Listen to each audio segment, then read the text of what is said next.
Hi everyone and welcome to Library of Books and Daydreams.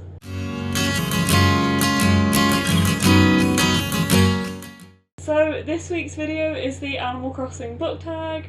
So Alex tagged me to do this when she did the video a couple of weeks ago now, and I'm so excited. To give you a little bit of background, I absolutely adore the Animal Crossing series. I have played since I was about 6. So I have been playing since Wild World came out, and I have played Let's Go to the City, so it's City Folk, New Leaf and obviously New Horizons. So when I knew that this tag was a thing, I really wanted to do it, so I'm so glad that Alex decided to tag me into the video. So let's get started with question 1. So question 1 is a past villager who is a character you found when you were younger who still has a special place in your heart. So I am going to say The Girl from Angel Cake by Kathy Cassidy. I no longer have a copy of this book, so I'm hoping that the cover will appear around here about now, but I absolutely loved Kathy Cassidy's books as I was growing up. I think I read most of her books that were out at the time, but Angel Cake for some reason really captured my heart, and I read it so much. Like, I would just reread it all the time. Like, I loved it so much. So definitely the characters from Angel Cake by Kathy Cassidy. And question 2 is Blather's Blatherings. It is a historical fiction book you think everybody should read. I really don't read a lot of historical fiction. Historical fiction is not a genre for me, but I did recently read The Binding, an absolutely beautiful book by Bridget Collins. It was our Waterstones Book of the Month in January, and I picked it up then, and although it's technically fantasy, so it's not really historical fiction in the sense that it's real or it happened in a time that actually happened in the world. It is fantasy. I think it's meant to be set in like Victorian times, but I absolutely adored this book. It was so beautifully written and quite slow paced, but I really loved it, and this copy is so pretty as well. And the next question is Celeste's Wish, a book that you wish you could read now, so one that isn't out yet. And I have chosen The Lives of Saints by Leigh Bardugo. So I absolutely love Leigh Bardugo's work. I haven't actually read the Greece trilogy yet, as I'm sure you know if you've been keeping along with these videos, and The Lives of Saints is based on something in the Greece trilogy, so I know I'm going to be even more excited about it when I get to the Greece trilogy. But I just love her work so much, and I loved The Language of Thorns, and from what my understanding is, The Lives of Saints will be something similar to Language of Thorns, so I'm so excited and I would love to read that book now if I could. The next question is Timmy and Tommy, what is your favourite sibling relationship in a book? And I have to go for the To All the Boys I Love Before series by Jenny Han. I love the Song Sisters, they are so cute, and the movies portray them amazingly as well.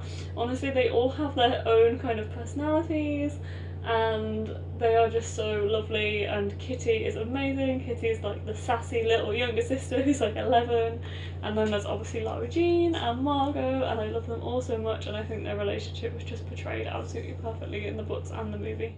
The next question is the Easter Bunny. What is a character that everybody else loves that you just can't get along with? So I found this one really hard to answer, but I eventually chose to go with Peter from the Hunger Games.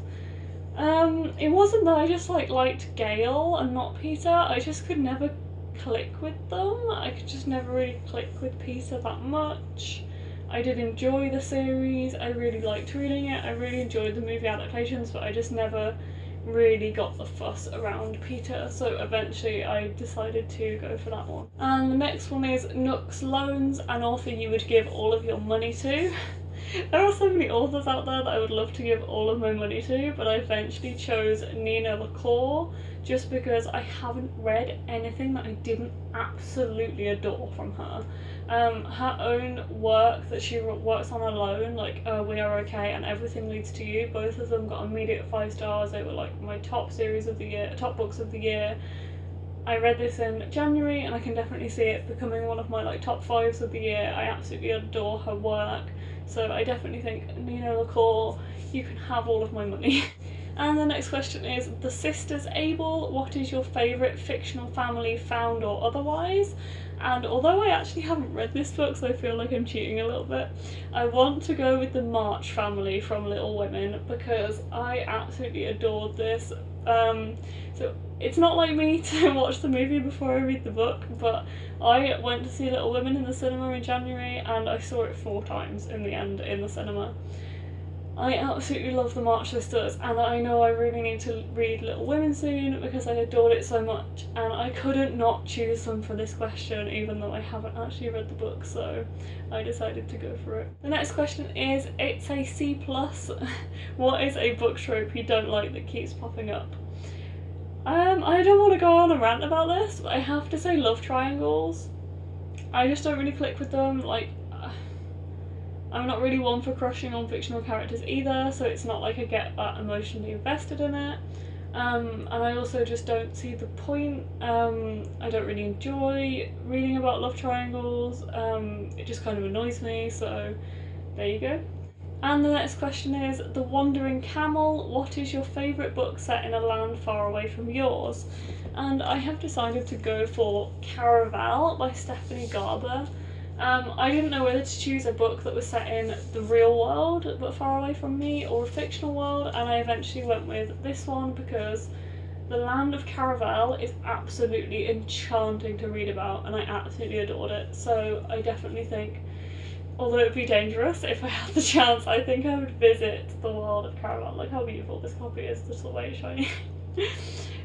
So I've got to choose that one, my favourite book set in a land far away. And the last question is, what would dodos do?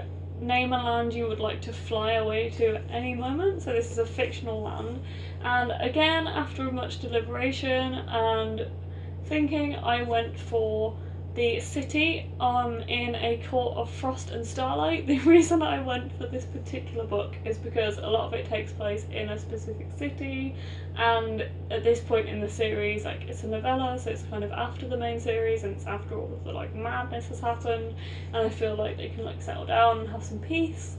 So I adore the landscape in Sarah J Maas's work, but I have to say I just loved the city so much in A Court of Frost and Starlight. I just wanted to wander around in it. I thought it was absolutely beautiful. So that is the land I would choose. Other contenders were definitely Hogwarts and anything from Cassandra Clare's work. She produces absolutely beautiful lands, and I remember reading City of Glass and just wanting to visit the city because it was just so beautiful. So that has been the Animal Crossing book tag. Thank you all for joining me. Thank you to Alex again for tagging me to do this, and I hope you enjoyed the video. If you did, drop it a like, maybe comment down below. If you would like to take part in this tag yourself, consider yourself tagged. If you want to see more videos like this, then subscribe to the channel, and I shall see you next time. Bye guys!